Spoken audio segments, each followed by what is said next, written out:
Happy Sunday, winners. This is Carm-Lynn for the win. Hope you all had a great weekend. I am just stopping in just for basically just to tell of how God kept me over the weekend. I'm sitting here drinking on my coffee, my iced coffee. Let me tell you before I get into my story. I was in the grocery store with my sister. I'm going over to see my mom after work Thursday. And we stopped in Kroger's, and this is my first time seeing this creamer. Hopefully you can see it. It's by International Delight, which I'm surprised because I prefer Coffee Mate over International Delight. But this is called Bridgerton Berries and Cream. And guys, if you have not tried it, it's really good. But anyway, that's not what I really came here to talk about, but I did want to share it in case you want to know. All right. All right, winners, let me just move that back a little bit. So I'm here just to share my weekend with you. So Saturday, I had to work Saturday. And normally on Saturdays, I work from home. But because I wanted to go visit my mother and father again, who are both in hospice care, and we're doing hospice at my sister's home. And because I work not far from where she lives, I decided to go into the office and then just make my way to visit with my parents. And y'all, I know today I have on a different color lipstick. I have on a darker liner, and then I have on my lip gloss. So don't be distracted. I like it, but don't be distracted if it's something different. But anyway, so I went after work, got off at 1 o'clock. Well, actually a little bit later, about 1:30, because I had my neighbors making noise. So I had a long situation, I don't forget what it was, fraud case or something that took a little longer. And so by the time I got off, I was going on almost 2 o'clock, I'll say that. So I headed over to my parents, my sister's house to see my parents. When I was there visiting on Thursday, my mom, like I said, they're both in hospice. My mother has dementia, but every now and again she'll come in and out her mind, and she can remember things. And I'm just going to adjust this camera a little bit. I just look like it's slipping. But every now and again she'll come in and out and remember things, and then other times, she has dementia. But thank God for those times where she can remember and she'll just blurt out our names or say something from our past, and that just does my heart so good. But anyway, so she told me one of her favorite snacks, were chocolate. She liked sweets, just sweets, and then she liked potato chips, either plain potato chips or the Cheetos cheese puffs, the puffy ones. But I was talking to her, and she just kind of starts talking and said, I want a donut. And then she wanted some chocolate. And so I was like, okay, well, Mom, when I come back over, God willing, on Saturday, I'll bring those things for you. And then she said, I want some money. So I gave her $1. I said, I'm going to give you some money, because she likes to shop. And she would always say, whenever we asked her what she wanted as a gift, well, you can just give me some money, or you can send me on a trip. And so she said, well, just give me some money. So I said I left $1 there, and then I told her that I would bring back her snacks when I came back on Saturday after work. So after I got out of work, like I said, I headed there, and I didn't have the donut because I said, my sister said they had some snacks at the house Thursday, so I didn't want to buy a whole donut, and I know she's only going to eat a few pieces. At work, there we had some little small Hershey's chocolate kisses. So I just grabbed a couple of those, a handful of those as the chocolate. And then I was like, should I get a donut? Because there was a Dunkin' Donuts right there near my job. And then I was like, I'm not going to get a donut. And I started to just stop it anyway and get the little munchkin sizes. But, I'm trying to, as if you remember, trying to change how I eat so I can get rid of this, so it can slim back out. But anyway, so I didn't want to go in there and get tempted. So I was like, no, I'm not going to do that. But as I got ready to go down to her house on her street, on the side street before we got to her house, there was a gas station. So I was like, you know what? Let me just go in the gas station and get her the cheese puffs, since I told her that I would bring something, and all I had was a few little small Hershey's chocolate kisses. So I said, well, let me go in the gas station and get some cheese puffs. So as I'm walking to go up to the gas station, it's like about 8 to 10 guys all of a sudden just came. Seemed like they just started coming out of nowhere, because I didn't see these guys, and they just started coming out of nowhere. And it seemed like they just kind of started swarming toward me. And they were all kind of looking at me. Then the other ones, all but 2 of them, went on about their way. They kept looking, but they went on about their way. So I was not sure if you were going around a corner to hide and try to, you know, watch and see what's going on. And then right next to the gas station, there's an alley. So that's important. And so all of a sudden I was like, okay, I don't know where they're coming from. And I had just recently, earlier this year, I bought me some police pepper spray and a pocket knife. And so I had not been carrying my pocket knife. But the other day, something just said, put your pocket knife back in your purse. And I just did it, not thinking of it. I just got it and put it back in my purse. And so Saturday, as I'm walking slowly up to the gas station to go in, all but the other like 8 guys left, and the 2 started coming. And they were looking. They just kept watching me the whole time walking. So I slowed up. And I took my purse off the one hand that was close to them, put it on the hand the furthest to them. But before I did that, I reached in my purse and, without them noticing, took my pepper spray out and put it in one pocket, and my knife and put it in the other pocket. And then as I saw them just start walking even faster, getting closer to me and watching me, I just, that's when I switched purses. With my hand, I switched hands carrying my purse, and then I put my hand in my right pocket, which is where the knife was, and it was the closest to them. And I just put my hand in my pocket, and I started opening up my knife. So I had to be really careful because it's a pocket knife, and I didn't want to stick myself in again. I'm new to use this because, you know, I don't carry weapons and things like that. Well, before I didn't. But this world, this lawlessness in the world, my goodness. So I just started carrying it. Not that I'm living in fear, but y'all, you know what day we're living in. You know what kind of time we're in. And so I just got the knife, the pocket knife, and I just put my hand in my pocket and I started opening it up. And that's when the guys got so close up on me. I mean, we were basically at the door. And one guy started looking, and I guess he looked down at my hand to see what my hand was doing. And I guess he could see something in the weight in my pocket. So all of a sudden, they're opening the door for me, holding the door. So I rushed in the door, you know, so you can't want me to go grab my purse or anything like that. And I just rushed inside the door. And then they went in. Why y'all rushing to the counter, rushing to the gas station, act like y'all got something to buy and you're in a rush to only go up to the counter because I'm paying attention, and you buy one cigarette, like a Lucy cigarette. And then you just stand around in the store and you just watching me. But I purposely, you know, was walking around, you know, trying to make like I'm shopping, and there's not much shopping you can do in a gas station, but still, I'm walking around looking at items. I'm looking out the window, acting like I see something, just trying to play it off to see what they're doing. I'm watching their moves while they're watching me. And so they just steadily standing around. So they go outside and they steadily watching me. And I was like, okay, Lord, so what's going on? So again, I started recording, but I made a mistake. Well, not made a mistake, but I deleted that recording. But I had recorded the location to where I was.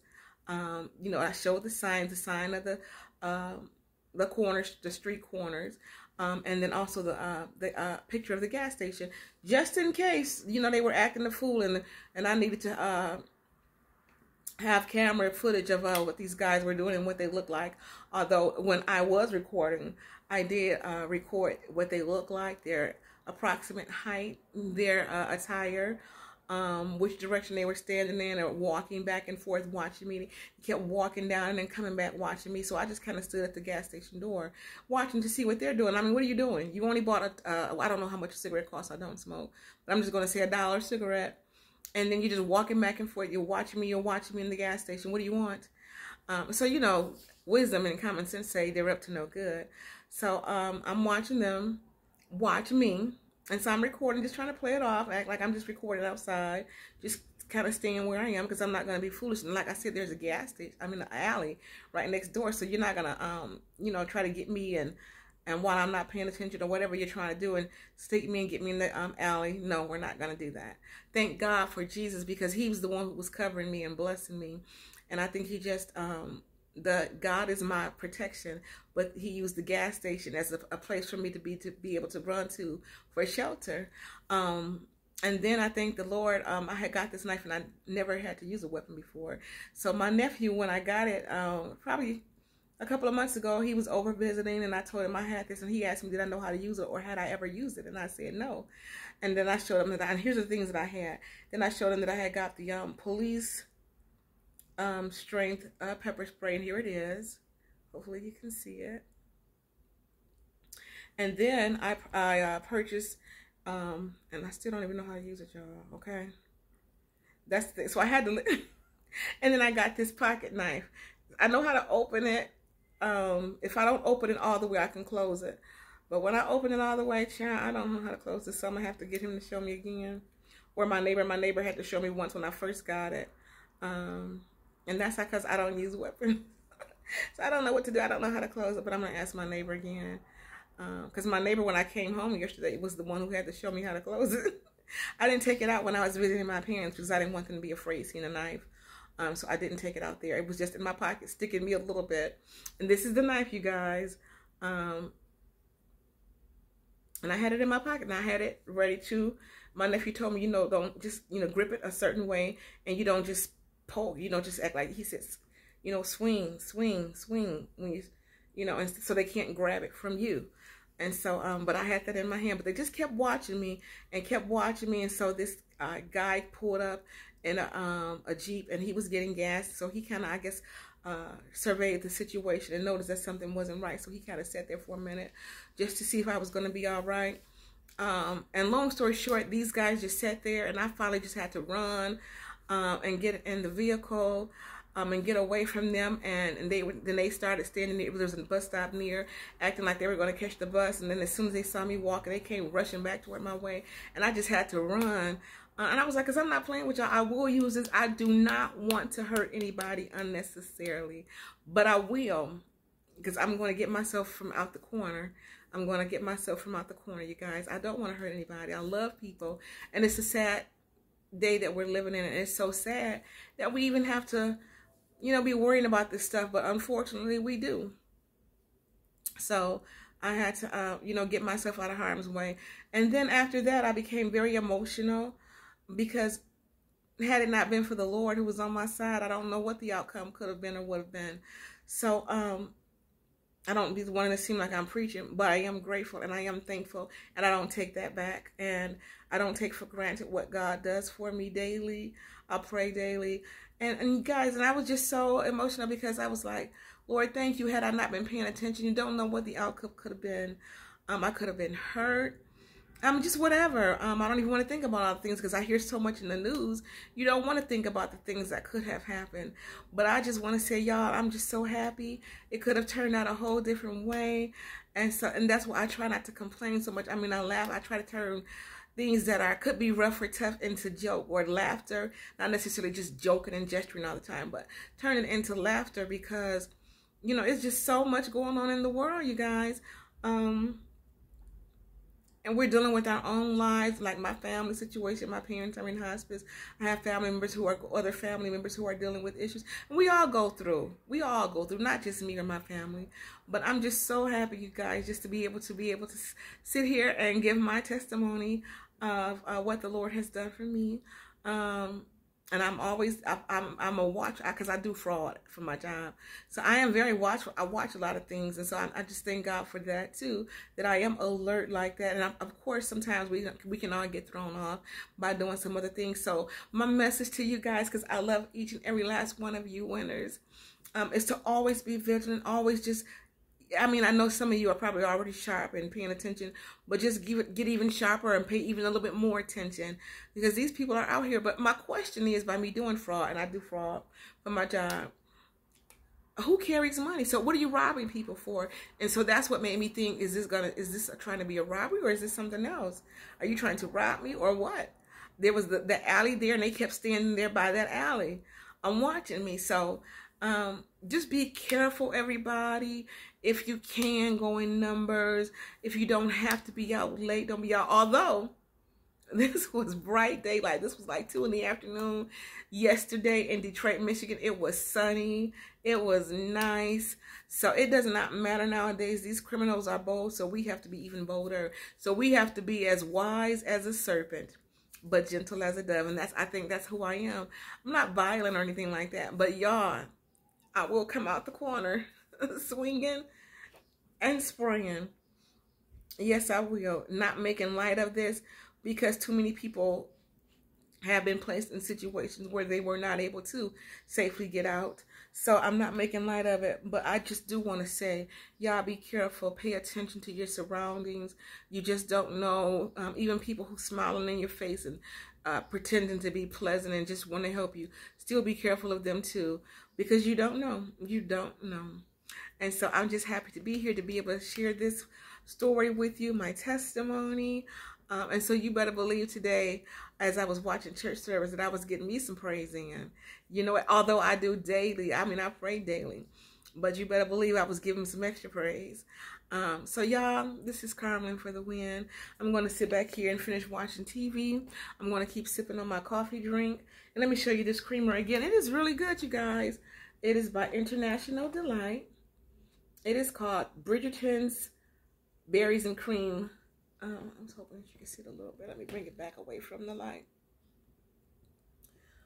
It's really good. I like it. And it actually does taste like berries and cream. Now, this is probably the only thing that is not part of carnivore diet, but I have to have coffee. And I tried coffee before with butter in it, and I didn't like it. So this is the only thing that I use that is not part of my carnivore low carb diet that I'm going to stick to until I get to the results that I want. But what I am noticing, I can see myself losing weight, but I got to go get some collagen.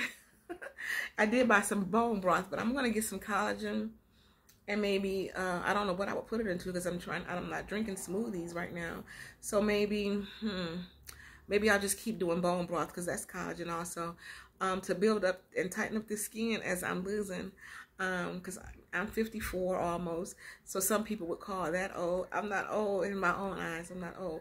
I don't want to have old sagging skin. No disrespect to anybody, because I know some people older than me who has very fit and toned, beautiful bodies.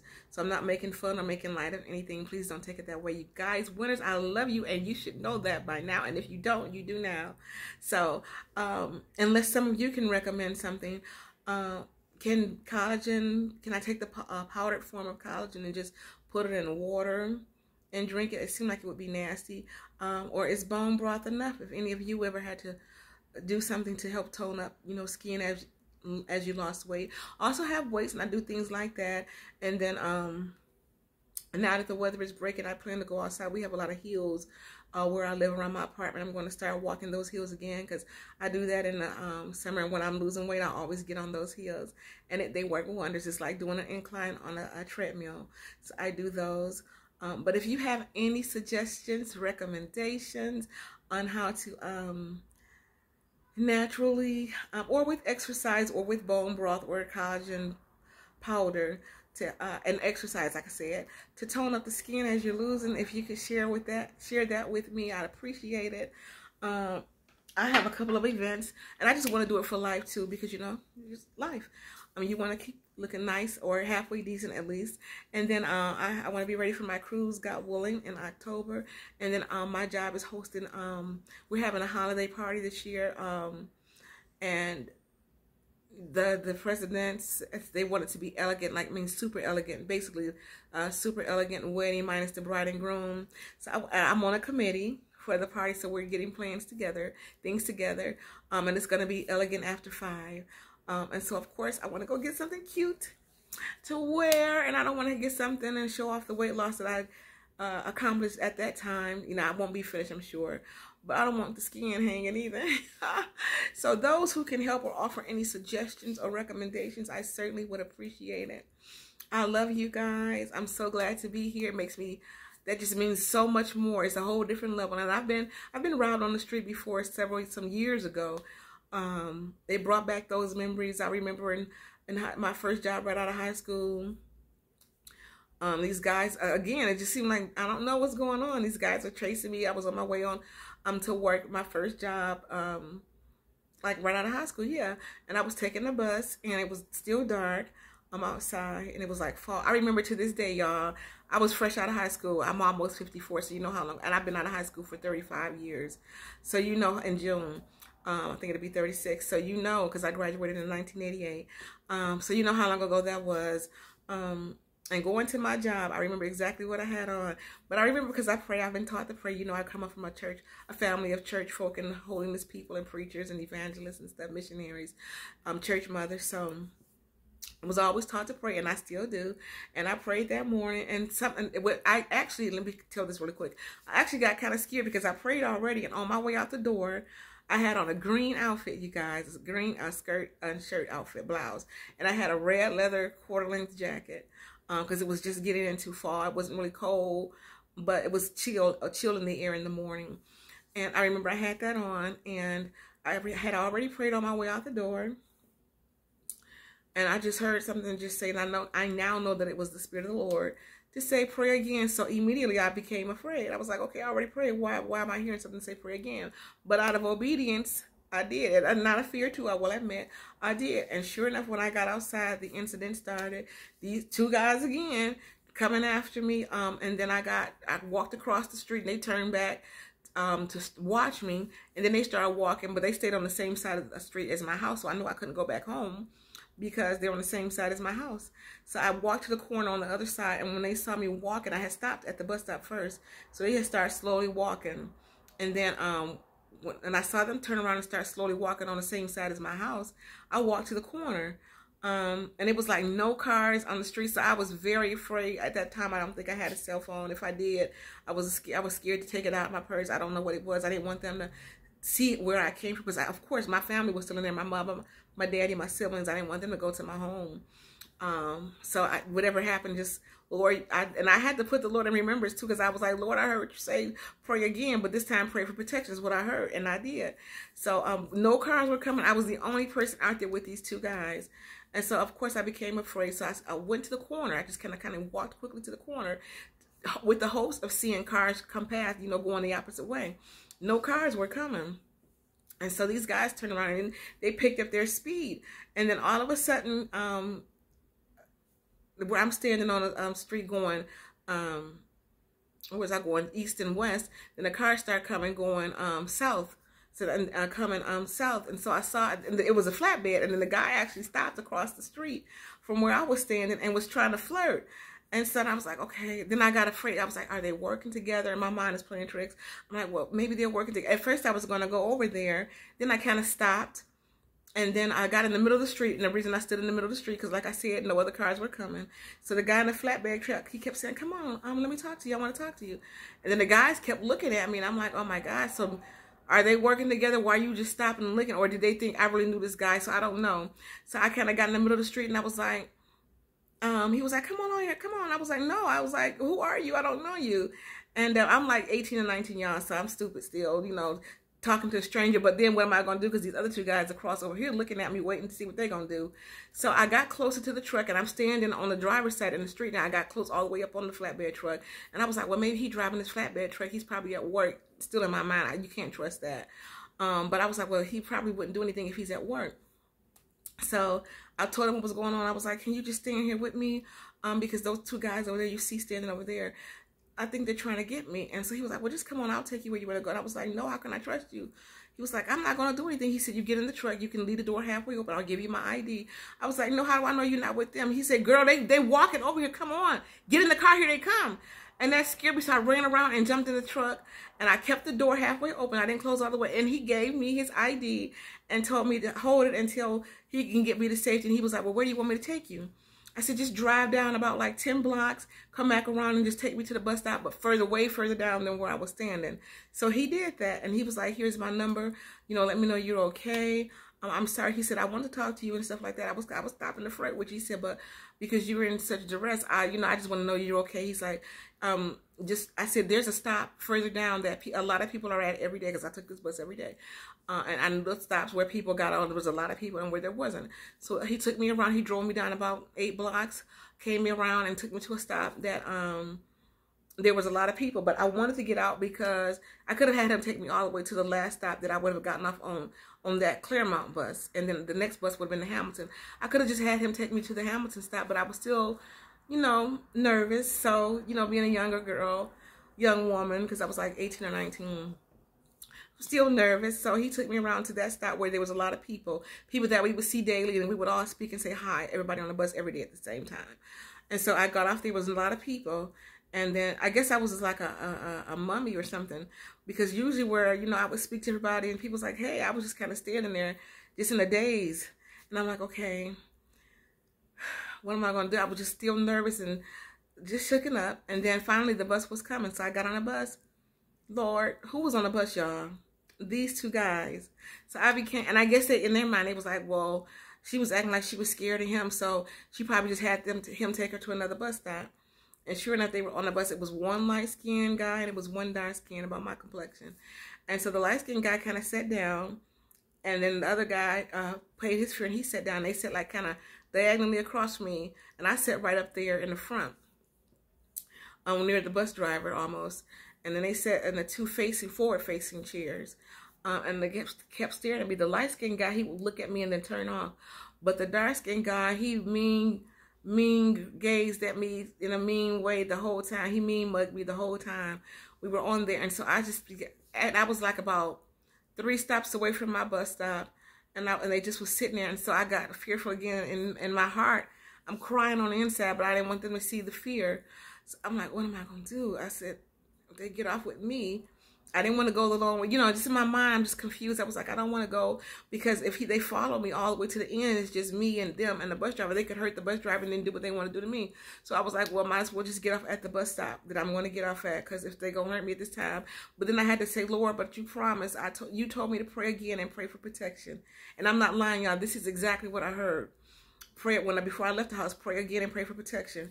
So I just kept putting that in my mind. And so finally, it was like 1 stop before my bus stop. And they got off. And I was like, okay, now, had they been watching me and seen me before, and so they knew where my bus stop was 1 stop across. It was just across the street, like it was a little freeway overpass. And then I got off at that next stop, and they got off at that stop before we crossed the freeway overpass. So I was like, in my mind, had they been watching me and know that, because I would be most of the time the only person at that bus stop, the second bus stop, which was called the Hamilton, unless somebody else was maybe on a different shift, or I don't know what, every now and a blue moon, it would be somebody else. But most of the time it was just me, and the bus would be coming right away. So I became comfortable, even though it would still be pitch black outside. But I've always paid attention. And so I wasn't afraid. But when I got off the bus that day, I didn't even turn around to face the street. When I got off the bus, I just stood there for like 2 minutes with my back to the street. And just prayed again. I was like, okay, Father, I'm sure they're over there watching me, and I'm scared. You told me to pray, and again, and this time pray for protection. And that's what I was saying as I was standing there. And then, I don't know, just something just said, just turn around and go into the bus stop. So as I turned around and I was crossing the street to go to the bus stop, I don't know, as I got to the other side of the street, as soon as I stepped on the street, the curb, here's this big burly guy with the afro. I will never forget. He had on some pants and a shirt that looked like it was too small to cover up his belly. He had a big belly, and it did not come all the way down over his belly. And any other time, I probably would have been afraid of him. But I was like, in my mind, because I was small, and I was always a quick runner. I can still run now, but of course I can't run as fast as I did back then. But I was a runner, so in my mind, I'm thinking, well, if he tries something, I can run away from him. But the other 2 guys, they were young. A little older than me, but still young and slim, and you know, sometimes you just can't outrun a man. With the big guy, I was like, I know I can outrun him. So I wasn't, you know, I was like, I just stopped when I saw him, and I just said, sir, I said, there's 2 guys across the street over there. They're following me, and I'm scared they might try to hurt me. And he was like, oh no. I said, would you mind standing here with me? He was like, oh no, I'll stand here with you. I see you every morning. Now y'all, I'm not lying. On everything I love, I'm not lying. I watch. I never seen this. I told you I would be there every day by myself. Never seen this man. Never. I promise you. I'm not lying. Never seen this man. But the man said, oh, yeah, I'll stand here with you. I see you every morning. No, I don't see anybody, y'all. I don't see anybody. And then I got on finally the bus was, and I kept standing to the curb. I did not stand close to him. I kept standing near the curb, watching, looking down to see if I could see the bus coming. And so finally, when I stood on the curb, I looked and I finally saw the bus coming. So I stepped back on the curb to turn to him to say thank you. And when I turned to him to say thank you, he was gone. So all I could think about, I was like, Lord, thank you, because that was my ministering angel that you sent to me. And that's why the Bible said, be careful how you entertain people, because it could be that of an angel unaware. And that was my angel. I don't care what anybody says, whether you believe it or not. This man said he see me every day. I take that bus every morning and I watch, and because I'm watching because it is dark and people lurk in the dark.